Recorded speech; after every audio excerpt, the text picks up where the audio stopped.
आपको बताने में हर्ज नहीं है, मुझे बताना यह है कि जिसको इंडोनेशिया कहते हैं, बर्मा कहते हैं, वियतनाम कहते हैं, श्रीलंका कहते हैं, मलेशिया कहते हैं, रशिया कहते हैं, जिसको बंगाल कहते हैं, पश्चिम बंगाल कहते हैं, ये सारी संस्कृति तुम्हारी है।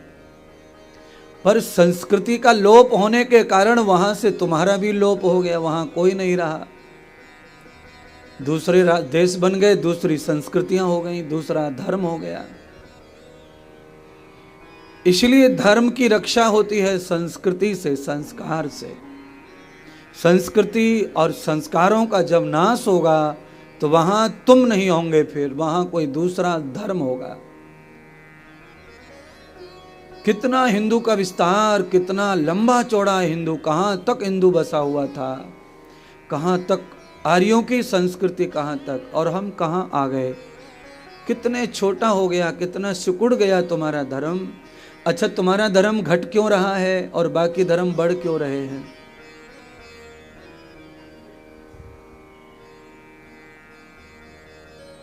इसका कारण है कि हम लालच में आकर के, धन के विकास के लालच में पढ़ करके हम दूसरों की संस्कृति को पढ़ते हैं, सीखते हैं, उस पर जीवन जीते हैं और उसको पढ़ना गौरव मानते हैं, महानता मानते हैं। इसीलिए तुम्हारा नुकसान होता जा रहा है और तुम सिकुड़ते जा रहे हो, कम से कम होते जा रहे हो। अगर पूरी दुनिया की पैंठ लगाई जाए, पूरी दुनिया का बाजार भरा जाए, तो तुम लोग एक कोने में आ जाएंगे छोटे से में, और दिखाई भी नहीं देंगे। पूरी दुनिया का नक्शा देखो तो कई देश तो दिखते ही नहीं है, खाली चिन्ह दिखता है। ऐसी तुम्हारी संस्कृति छोटी हो जा रही है। क्यों? क्योंकि हिंदू घर में पैदा होने वाला हर व्यक्ति अंग्रेजी सिर्फ पढ़ रहा है और उसे पढ़ना गौरव मानता है, उसके घर वाले गौरव मानते हैं। मराठी मीडियम, हिंदी मीडियम पढ़ना सबको अपमान लगता है, गरीबी लगती है, और सबको लगता है कि मीडियम मराठी पढ़ेंगे तो भविष्य खराब हो जाएगा, हिंदी मीडियम, संस्कृत मीडियम पढ़ेंगे तो भविष्य खराब हो जाएगा। सबको ऐसा लगता है, क्योंकि लगने के पीछे कारण है, ऐसा बुस, ऐसा दिमाग में भरा गया है, और जो भूसा भर दिया गया है उसका सपोर्ट सरकार भी करती आ रही है और आज भी कर रही है।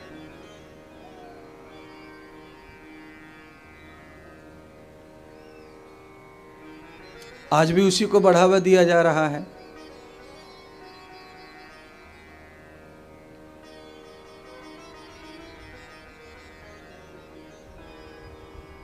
दूसरे देशों में चलने वाली भाषा हम सबको आनी चाहिए, ठीक है, पर अगर उस भाषा को आने के चक्कर में हम अपनी भाषा को भूल जाएंगे तो आप नहीं रहेंगे फिर, और आप नहीं रहेंगे तो गोदावरी तट नहीं रहेगा, और ये पांडाल और ये कथा नहीं रहेंगी, सब कुछ खत्म हो जाएगा। बचना क्या है? धर्म ही है एक अंत का साथी, धर्म ही है एक अंत का साथी, काम तेरे जो आएगा, धन दौलत और माल खजाना यहीं पड़ा रह जाएगा।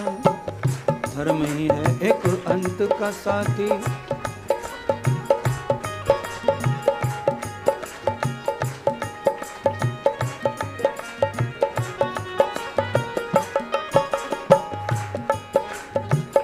धर्म ही है एक अंत का साथी, काम तेरे जो आएगा, काम तेरे जो आएगा, धन दौलत और माल खजाना यहीं पड़ा रह जाएगा। धन दौलत और माल खजाना यहीं पड़ा रह जाएगा, धन दौलत और माल खजाना यहीं पड़ा रह जाएगा।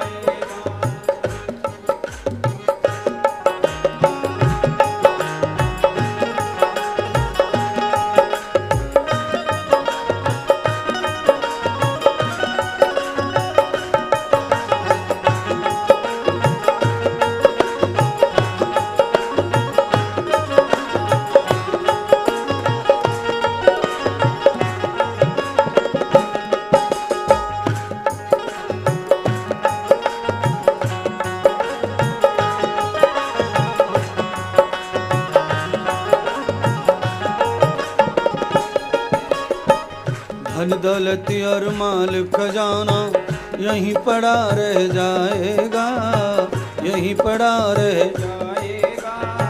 धर्म ही है तेरा अंत का साथी, काम तेरे जो आएगा।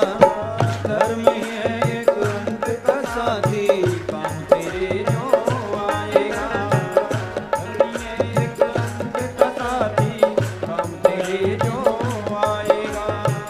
कंचन काया मिट्टी होगी,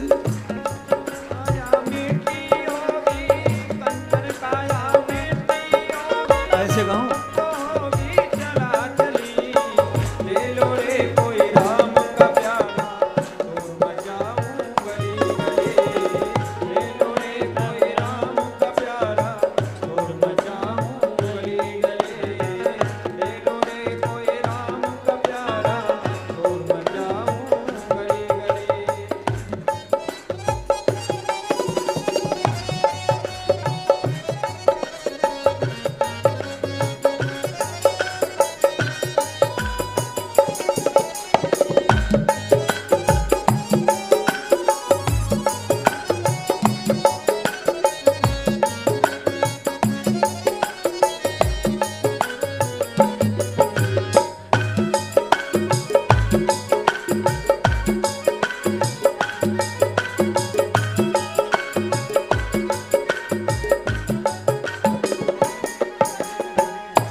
दौलत के दीवानों सुन लो, एक दिन ऐसा आएगा। दौलत के दीवानों सुन लो, एक दिन ऐसा आएगा। धन दौलत और माल खजाना यहीं पड़ा रह जाएगा। धन दौलत और माल खजाना यहीं पड़ा रह जाएगा। धन दौलत और माल खजाना यहीं पड़ा रह जाएगा। धन दौलत और माल खजाना यहीं पड़ा रह जाएगा। कंचन काया मिट्टी होगी, कंचन काया मिट्टी होगी। फिर तो होगी चला चली, फिर तो होगी चला चली। ले लो रे कोई राम का प्यारा, आवाज लगाऊं गली।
सीताराम सीताराम सीताराम।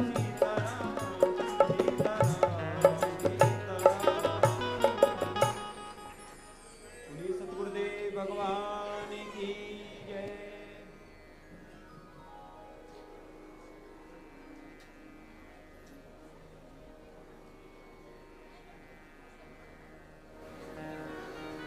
कल आप कथा सुन रहे थे। नारद जी ने नित्य व्रत ले लिया कथा सुनाने का, भक्ति को प्रसन्न कर दिया, ज्ञान और वैराग्य को चेतन कर दिया और अपने पितरों को प्रसन्न कर दिया, कल्याण कर दिया। ब्रह्मा जी ने नारद के यजमान बनने पर कथा श्रवण करने से जो लाभ प्राप्त हुआ उसके लिए सब देवों ने पुष्प वर्षा की। भागवत आयोजन करने वाले यजमान का ब्रह्मलोक से ब्रह्मा जो है सम्मान करते हैं, क्योंकि इसी भागवत के श्रवण से ब्रह्मा जी को प्रसन्नता हुई थी।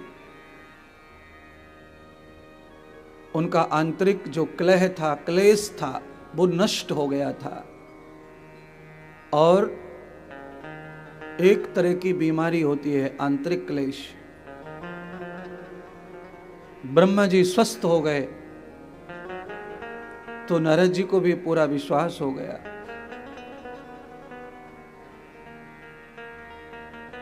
तो नारद जी कथा सुनाते सुनाते भ्रमण कर रहे पूरे विश्व का, पूरी दुनिया का, 3 लोक 14 भवन का।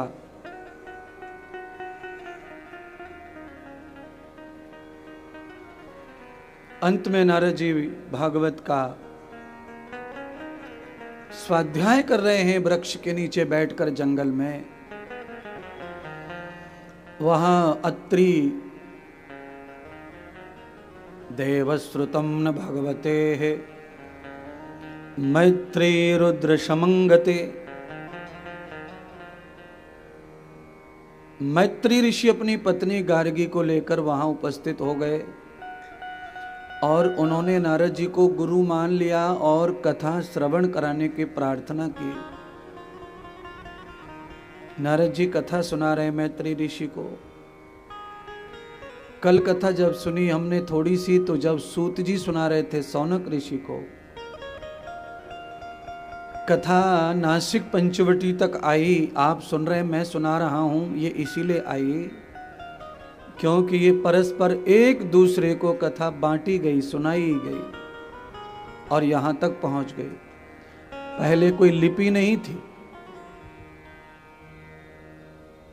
पहले हर चीज को याद किया जाता था और जो बड़े बूढ़े हो जाते, बुजुर्ग हो जाते थे, वो युवाओं को और बच्चों को उन्हीं कथाओं को, उन्हीं वेद मंत्रों को कंठस्थ कराते थे।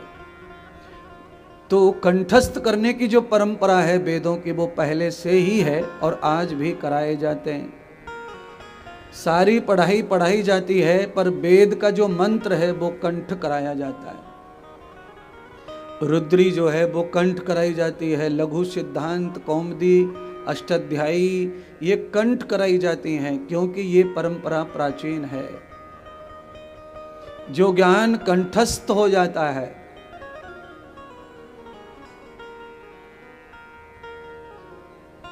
वो दूसरों को देने के लिए सरल हो जाता है। जो ज्ञान कंठस्थ नहीं होता है वह दूसरों को देने के लिए थोड़ा कठिन पड़ता है। तो नारद जी को कथा कैसी हो गई? कंठस्थ हो गई। कैसे हो गई कंठस्थ? तो 2 प्रकार से होती है। एक तो स्मरण रखना कंठस्थ होना है और एक आचरण करना भी कंठस्थ होना है। नारद जी ने कथा में जो सुना उस सब को आचरण किया और आचरण करने की वजह से नारद जी को कथा सुनाने में किसी को तकलीफ नहीं हो रही है। जैसे मानो आपको भोजन पकाना आता है तो आधी रात को भी कोई आपसे कहे कि मैया भोजन सिखा दे बनाना, तो आप जगते ही बिस्तर से आप ज्ञान दे सकते हैं भोजन बनाने का। अगर आपको ये ज्ञान नहीं है तो आपसे कोई कहे कि हमें ये भोजन का ज्ञान दो, फिर बड़ी मुश्किल हो जाएगी। आचरण का जो ज्ञान होता है वो कभी विसरण नहीं होता, उसका वो कभी भुलाया नहीं जा सकता। इसीलिए मेरी तो प्रार्थना यही रहती है सबसे कि ज़्यादा से ज़्यादा सत्संग का, प्रवचन का आचरण ही जीवन में करना चाहिए, जिससे ज्ञान परम सत्य हो जाए, वो कभी झूठ ना पड़े और कभी वो भूले ना। अच्छा, कई लोग तो गुरु मंत्र भी भूल जाते हैं। मेरे ही शिष्य भूल गए, कई बार बार पूछते रहते हैं मुझको, बोलो 5 अक्षर का नाम है, 2 अक्षर का नाम है, 3 अक्षर का नाम है, उसको भी कोई भूल जाए तो इसका मतलब सीधा है कि इन्होंने मंत्र को कभी भी आचरण नहीं किया। मंत्र इन्होंने कभी जपा नहीं, कभी उसको स्मरण नहीं किया, कभी उसे पठन नहीं किया। मंत्र भूलने का एक ही कारण है, न आचरयति मंत्र। मंत्र का आचरण नहीं हुआ, इसलिए विसरण हुआ। और जो मंत्र का आचरण करते हैं उनको विसरण नहीं होगा। तो मंत्र का अर्थ है ज्ञान, जीने की कला, कल्याण की कला, मोक्ष की कला, जन्म मरण से मुक्ति की कला और इस भयंकर कलयुग के क्लेश से बचने की कला। ज्ञान यही है। किसी भी विषय का ज्ञान अगर हमें हो गया है तो वो विषयांत ज्ञान जो है वो कल्याण के पथ पर या जीवन के अनंत पथ पर नहीं ले जाएगा। वो यहीं आएगा, यहीं चलेगा और यहीं खत्म हो जाएगा। पर आचरण का ज्ञान कभी खत्म नहीं होता। अगर पढ़ने वाला ज्ञान याद रहे तो आप बताओ, 7वीं कक्षा में आपने लेसन नंबर 5 पढ़ा, हिस्ट्री का, इतिहास का, पहले था इतिहास। तो आप बताओ 7वें लेसन पे क्या इतिहास लिखा था 7वीं कक्षा में? बिना 7वीं के तो आप 10वीं 11वीं 12वीं नहीं की है ना, 7वीं करके ही ऐसा हुआ है। तो अवश्यमेव ये आपको समझना है कि शिक्षण जो है अगर वो केवल नौकरी चाकरी के लिए है तो फिर वो विस्मरण का ही शिक्षण होता है। अक्षर का ज्ञान भी तभी जिंदा रहता है जब वो आचरण में हो। आप ज्यादा नहीं 2-3 महीने के लिए मोबाइल हाथ से छोड़ दो, रख दो। 2-3 महीने के लिए आप मोबाइल देखना बंद कर दो, छूना बंद कर दो। अगले 4थे महीने में मोबाइल चलाने के लिए कई सारे ऑप्शन आपको याद नहीं आएंगे। अभी आप मोबाइल में कैसे घुस जाते हैं, कैसे निकल आते हैं, सब है क्योंकि अभ्यास है। और जब आप उसे रख देंगे, छोड़ देंगे, आप उसका ध्यान नहीं देंगे तो आप भूल जाएंगे सब चीज।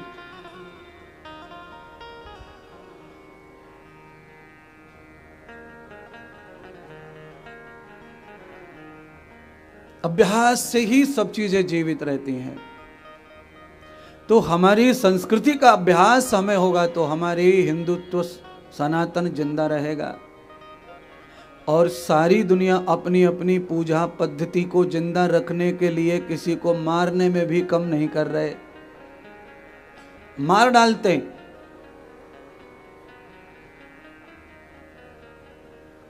दूसरे किसी धर्म का आदमी हिंदू धर्म को अपना लेता है तो वो मारने में भी कम नहीं करते। और हम ऐसा कभी नहीं करेंगे। क्यों नहीं? वसुधैव कुटुंबकम। हमारी संस्कृति में पूरा विश्व ही हमारा परिवार है। हमारी ऐसी अनमोल संस्कृति है। दूसरों की संस्कृति में यह शब्द यूज नहीं हो सकता है। क्यों?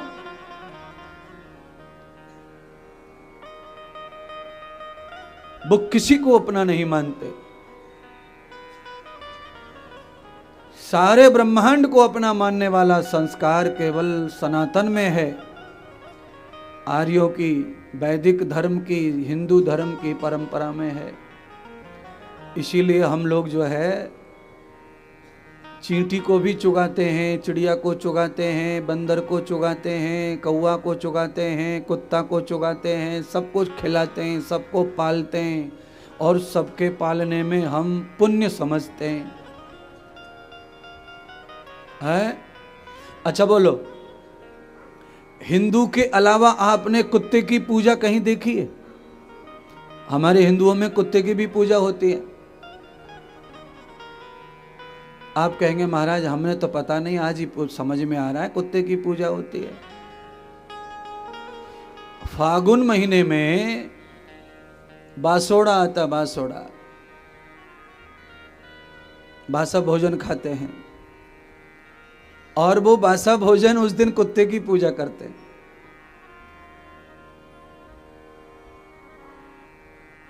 श्राद्ध पक्ष आते हैं तो कौवे की पूजा करते हैं। चींटी तो रोज ही लोग चुगाते हैं, आटा डालते हैं, जाते हैं, घूमते हैं, हमने देखा है। हमने भी बहुत दिन ये सेवा की है, क्योंकि हमारी संस्कृति में ये सद्गुण है और ये सद्गुण का अर्थ भी है, महत्व भी है।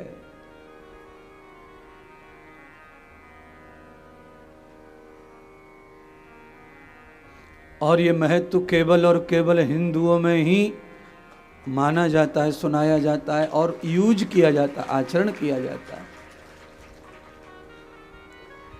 तो हर बार, हर जन्म आपको सनातन का मिले, उसके लिए सनातन की परंपरा का निर्वाह करें, लोकाचलन को भी निभाएं और शास्त्रीय कर्मों को भी निभाएं। वेद दर्शन उपनिषदों का सिद्धांत भी अपनाएं और पुराण सिद्धांत भी अपनाएं।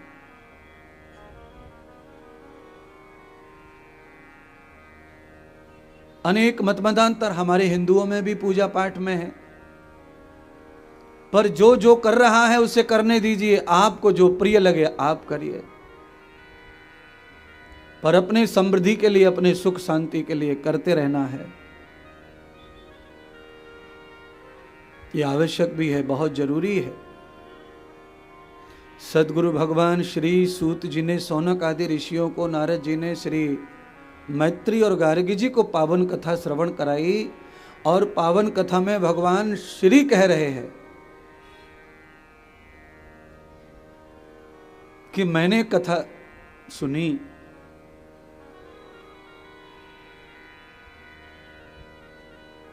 अपने पिता ब्रह्मा की खुशी के लिए, शांति के लिए, भक्ति को प्रसन्न करने, ज्ञान और वैराग्य को जवान करने के लिए। और ऐसे ही कथा आप भी सुनो। मैं आप सबसे कहता हूं, पुण्य मिले न मिले पर ज्ञान जरूर मिले कथा से, वैराग्य मिले, विवेक मिले।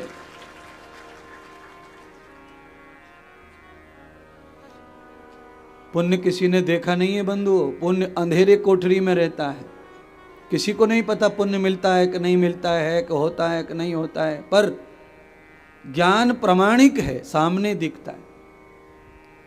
पुण्य नहीं दिखता किसी को, कथा में कितना पुण्य मिलेगा। अभी मैंने कल कहा कि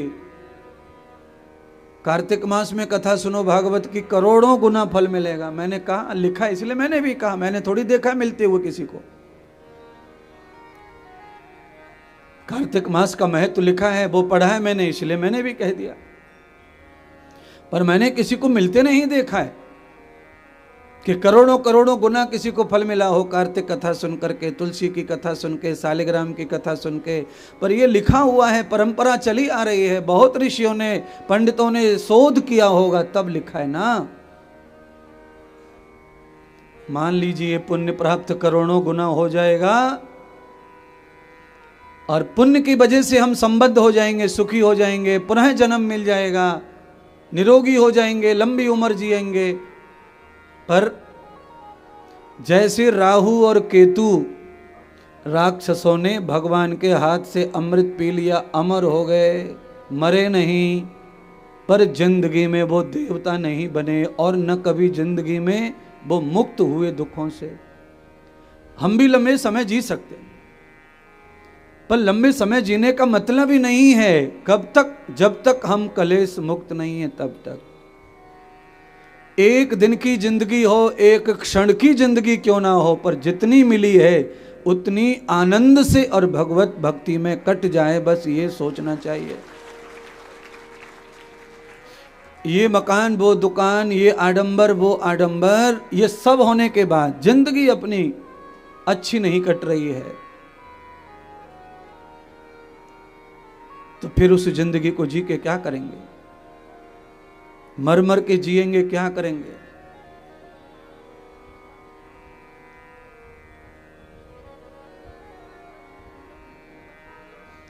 आनंद हर्ष में जिंदगी बीते। एक क्षण का जीवन आचरण का 100 साल के जीवन से महत्वपूर्ण बताया ऋषियों ने। एक क्षण का जीवन आचरण का, एक क्षण, और एक शब्द ज्ञान का आचरण का पूरे एक वेद के ज्ञान से बड़ा होता है। कोई एक पंडित वेद रट ले और एक पंडित एक अक्षर का अमल कर ले, तो अमल करने वाला पंडित लाभ में जाएगा और रटने वाला पंडित घाटे में जाएगा। बहुत सारे ज्ञानी ऐसे हैं जिनको रटा पड़ा है, गीता रटी पड़ी है, ज्ञानेश्वरी रटी पड़ी है, रामायण कंठस्थ है, रटी पड़ी है, एक एक अध्याय चौपाई नाम से मालूम है, ये अद्दोआ कहाँ का है, ये श्लोक कहाँ का है, सब कुछ रटा पड़ा है, पर आचरणहीनो न पुनंतु वेदः। एक भी गीता के इस श्लोक का जीवन कभी नहीं जिया। एक एक शब्द रटा पड़ा है पर जीवन नहीं जिया, इसीलिए गीता रट के तुम्हारा उद्धार नहीं करेगी। गीता का आचरण, भागवत का आचरण, रामायण का आचरण, एक चौपाई का, एक श्लोक का तुम्हारे लिए करोड़ों करोड़ों किताबों के रटने से बेटर है, अच्छा है। आचरणहीन प्राणी को कोई भी मदद नहीं करता संसार में, देवता, भगवान। इसलिए आवश्यकता है कि जीवन में आचरण हो। आचरण से उपलब्धि है हर चीज की, कुछ भी प्राप्त हो सकता है आचरण से। और अगर कुछ प्राप्त नहीं हुआ तो फिर जी के फायदा क्या है?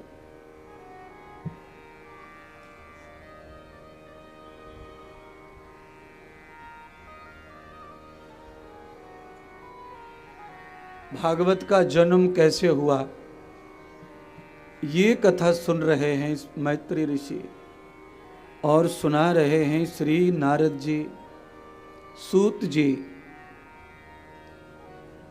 जो भागवत प्रभु आपने गाई, जिससे मेरा मन आकर्षित हुआ आपको गुरु बनाने के लिए। मैंने अपना घर परिवार संसार त्याग दिया, राज्यपाट त्याग दिया, आपके चरणों में जीवन चाहिए। पर मैं चाहता हूं कि आप ये बताएं कि इस भागवत रूपी अमृत का जन्म कैसे हुआ। तब भगवान नारद कहते हैं मैत्री ऋषि से, भागवत जी का जन्म हुआ व्यास जी के यहां। श्री व्यास जी ने इस परम भागवत को स्वयं नारायण से श्रवण किया। चतुश्लोकी भागवत ब्रह्मा से भी व्यास ने सुनी थी, पर व्यास चतुश्लोकी भागवत को विस्मरण हो गए थे। नारद ने भी सुनी थी ब्रह्मा जी से, वो भी विस्मरण हो गए, क्योंकि न आचरणों विस्मरण है, आचरण नहीं किया तो विस्मरण, याददाश्त चली गई, जो सुना था उसे भूल गए। एक एक शब्द में प्रमाण से बोलता हूं, एक एक चीज समझाने का प्रयत्न करता हूं। मैंने कहा मंत्र, गुरु का मंत्र, गुरु मंत्र कैसे भूल सकता है कोई, पर बहुत सारे लोग भूल जाते। मैंने कहा, बताया, मेरे शिष्य तक बताया, मुझसे हर साल हर बार महीने महीने पूछते रहते हैं कैसे, आचरण नहीं किया इसलिए। व्यास जी को ज्ञान मिला, नारद जी को ज्ञान मिला, सबने ये भागवत सुनी ब्रह्मा के मुंह से, पर विस्मरण हो गया। तो नारद जी कहते हैं कि एक दिन व्यास जी बहुत चिंतित अवस्था में बैठे हुए थे और मैं वहां भ्रमण कर रहा था, तो मैंने नारद जी को देखा, माफ कीजिए, मैंने व्यास जी को देखा। और व्यास जी के बारे में सुन रखा था, वो बहुत ज्ञानी हैं, उन्होंने दुनिया का सबसे बड़ा ग्रंथ लिखा है महाभारत, और उस महाभारत में से ही एक अंश भर गीता है। इतने महान ग्रंथ को लिखने वाला व्यक्ति उदास बैठा हुआ है। नारद तो संत हैं, और नारद कैसे संत हैं कि हर समय भ्रमण करते रहते हैं। मार्ग में नारद जी को कोई सम्मान ना करे तो भी नारद जो है हर व्यक्ति को वरदान आशीर्वाद देते हुए गुजरते हैं। नारद जी जा रहे थे, सरस्वती तट से विराजमान होकर के व्यास जी को देखा, व्यास जी का चेहरा लूटा पटा पड़ा है।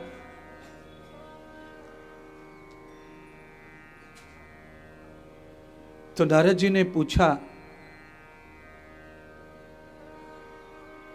कारण क्या है चेहरे का कि आपके चेहरे पर खुशी नहीं है, आनंद नहीं है? तो व्यास जी ने कहा, नारद जी, मैंने रात्रि में बहुत बुरा सपना देखा है और वो मेरे दिमाग से निकल नहीं रहा। क्या सपना? तो कहा, मैंने सपना देखा है कि अब कलयुग आने वाला है, और कलयुग जब आ जाएगा तो जीव का, मानव का कल्याण नहीं होगा, क्योंकि कलयुग का आगमन होगा तो धर्म सो जाएगा, और धर्म सो जाएगा तो सब सो जाएगा।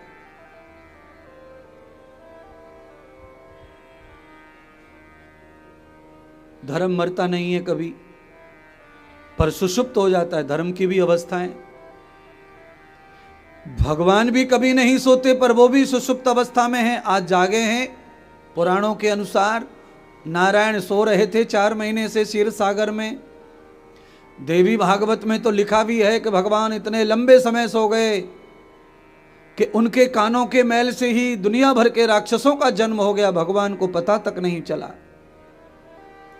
और जब कोई आदमी सो जाए, स्वयं भगवान भी कभी शयन में चले जाएं, कभी सुषुप्त अवस्था में चले जाएं, तो बिल्कुल सही बात है कि उनके अंगों से कुछ भी पैदा हो सकता है।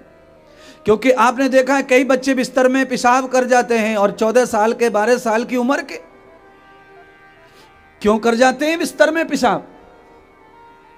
जिस प्रकार से भगवान नारायण के कान के मैल से राक्षस पैदा हो गए, पता नहीं चला, प्रगाढ़ निद्रा के कारण, ऐसे ही बाल गोपाल जो हमारे घर में हैं, जो प्रगाढ़ निद्रा में चले जाते हैं, वो मृत्यु 80% मृत्यु में चले जाते हैं। उन्हें इन तरह का बात पता नहीं चलता। वो कब बाथरूम कर गए उन्हें नहीं समझता, उनकी इंद्री से भी बह जाता है, मूत्र निकल जाता है, उन्हें समझता ही नहीं। नारायण को ऐसे ही नहीं समझा होगा, मान लिया जाए। दूसरा यह है कि भगवान अगर सो जाएंगे तो सृष्टि एक पल भी नहीं चलेगी, यह बात भी सही है। पर भगवान सोते नहीं हैं, उनकी अवस्था है वो सुषुप्त अवस्था। जैसे मन की अवस्था होती है 4, तो मन की एक अवस्था का नाम है सुषुप्त अवस्था, दूसरी का नाम है सपन अवस्था, तीसरी का नाम है जागृत अवस्था, चौथी का नाम है तुरीय अवस्था। तो मन निराकार है, मन का कोई स्वरूप नहीं है। जैसे विचार उत्पन्न होते हैं मन वैसा बन जाता है, या मन जैसे विचार पैदा करता है हम वैसे बन जाते हैं, हम भी वैसे नहीं होते।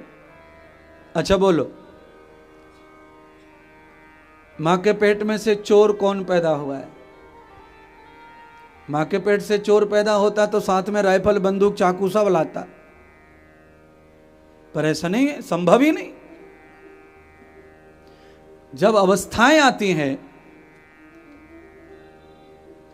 संग बदलता है और मन उस संग में रंग जाता है, बुद्धि संग में रंग जाती है, तो ये जो शरीर है ये भी बेढंगा हो जाता है रंग में। तो फिर ये चोर चोर चोर चोर, भागो भागो, पकड़ो पकड़ो हो जाता है।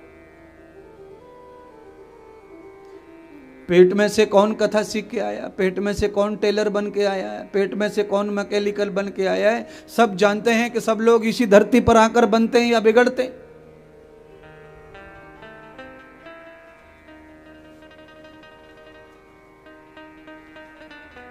औलाद आज्ञाकारी नहीं रहेगी ब्राह्मण त्यागी नहीं रहेगा, क्षत्रिय जो है परोपकार नहीं करेगा, बलवान नहीं करेगा, रक्षा नहीं करेगा समाज की, वैश्य में ईमान नहीं रहेगा, शूद्र में सेवा का भाव नहीं रहेगा, तो मानव का कल्याण असंभव हो जाएगा। जब से मैंने ये सपना देखा है तब से मेरा खाना पीना सोना सब छूट गया है और मैं बहुत परेशान हूं। सुप्त मेरी दिनचर्या पूरी बिगड़ गई है और आज वो सब कुछ दिखाई पड़ता है। विद्याहीन हो जाएंगे हम, आचार्य तो रहेंगे, आचार्य तो लोग कहेंगे, पैर भी खूब पूजेंगे, पर ज्ञान का अभाव हो जाएगा, विद्या का अभाव हो जाएगा, तप का अभाव हो जाएगा, त्याग का अभाव हो जाएगा।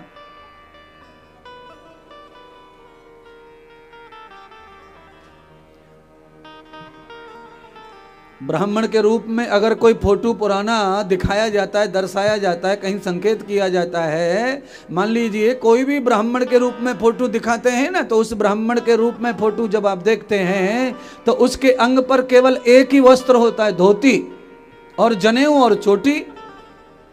देखने में महागरीब लगता है वो, और वो जो गरीब और वस्त्र का जो अभाव दिखता है उसी से लगता है कि इसके अंदर त्याग भरा पड़ा है, इसके अंदर परोपकार भरा पड़ा है, इसमें भोग की लिप्सा तनक भी नहीं है। यही ब्राह्मण का सच्चा रूप है। अब इस युग में तो ये संभव नहीं है, अब ये संभव नहीं है।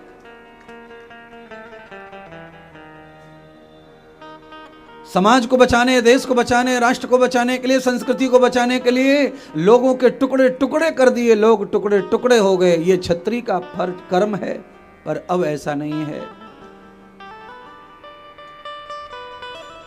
दुनिया में कोई दुखी न रहे उसको खिलाने वाले को वैश्य कहते हैं। केवल कमाने वाले को वैश्य नहीं कहा शास्त्रों में, वैश्य कहते हैं सबका पेट भरने वाला। उरु तदस्य उद्वैश्य, अपना और दूसरों का पेट भरे उसे वैश्य कहते हैं। अपना और पूरी समाज की सेवा करे उसे शूद्र कहते हैं। शूद्र का दूसरा अर्थ भी है, बुद्धि से सुषुप्त हो जाए कोई, यानी कि उसकी बुद्धि में नींद आ जाए, उसको ज्ञान का अभाव हो जाए, जीवन समझ में ना आए, ऐसी अवस्था का नाम भी शूद्र है। और वो कोई भी हो सकता है, ब्राह्मण के कुल में, क्षत्रिय कुल में, वैश्य कुल में। उसके लिए शूद्र कुल में पैदा होने की आवश्यकता नहीं है। आप किसी भी कुल में पैदा होकर के शूद्र हो सकते हैं। शूद्र माने सुषुप्त बुद्धि, बुद्धि का सो जाना, बुद्धि का ना समझ होना शूद्र होना है। जैसे एक क्षत्रिय का बालक है या ब्राह्मण का बालक है, उसने दारू पी ली और दारू पी करके पड़ा है नाली में, उसकी बुद्धि उस समय सुषुप्त हो गई है, सो गया है, उसे ये पता ही नहीं कि ये नाली है कि गंगा जल है। उस अवस्था को शूद्र कहते हैं। शूद्र कोई जाति नहीं है, अवस्था का नाम शूद्र है, और वो कोई भी हो सकता है। और उस अवस्था में वो नीच है, उसकी ऊंचता, उसकी विशेषताएं खत्म हो गई। उसने कर्म नीच किया, उसकी अवस्था नीच हो गई, और उस नीचता का वो दंड भोग रहा है कि औंधा पड़ा हुआ है नाली में, ऊपर मक्खियां भिनक रही हैं, कोई भी आके कुदक जा रहा है, चला जा रहा है, पूरा शरीर गंदा हुआ है, मल निकल गया है, मूत्र निकल गया है, उसे कुछ भास नहीं है। इसको कहते हैं सुषुप्त बुद्धि, अवस्था है बुद्धि की है। चार अवस्थाएं, चार ही वर्ण है।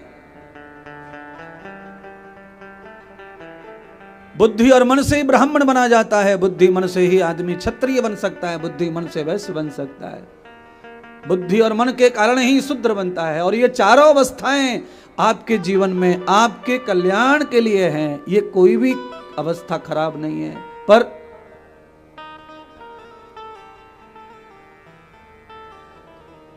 नाली में पड़ने वाला जो शूद्र है वो अवस्था अच्छी नहीं है, उससे तो कल्याण नहीं होगा। नशे में धुत होकर के कोई अपने टेंशन को, बीमारी को, या अपने जो प्रॉब्लम्स हैं उनको भुलाना चाहता है तो वो नादान है। 5-7 घंटे आप अपने टेंशन से मुक्त हो जाएंगे दारू पीकर, बाद में क्या करेंगे? आपको जैसे ही होश आएगा, नशा उतरेगा, फिर से चिंता लगेगी, टेंशन लगेगा, परेशानी लगेगी। ये उसका समाधान नहीं है बंधुओं। बहुत सारे लोग ऐसा ही मुझे बोलते हैं, यही बताते हैं। क्या करें महाराज, टेंशन में पी ली, क्या करें महाराज, टेंशन में खा ली, क्या करें महाराज, टेंशन में हो। ये सारी चीजें ठीक नहीं है।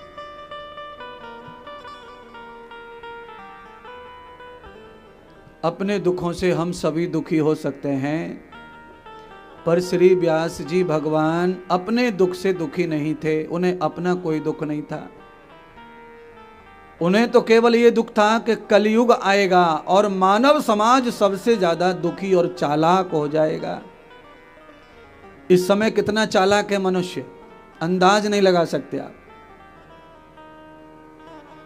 आपके साथ में बतरा रहा है, आपके साथ बराबर सोफा पे बैठा है और आपके बारे में ही मैसेज गलत गलत भेज रहा है दूसरों को। आप समझ नहीं सकते, आदमी इतना दुष्ट हो चुका है।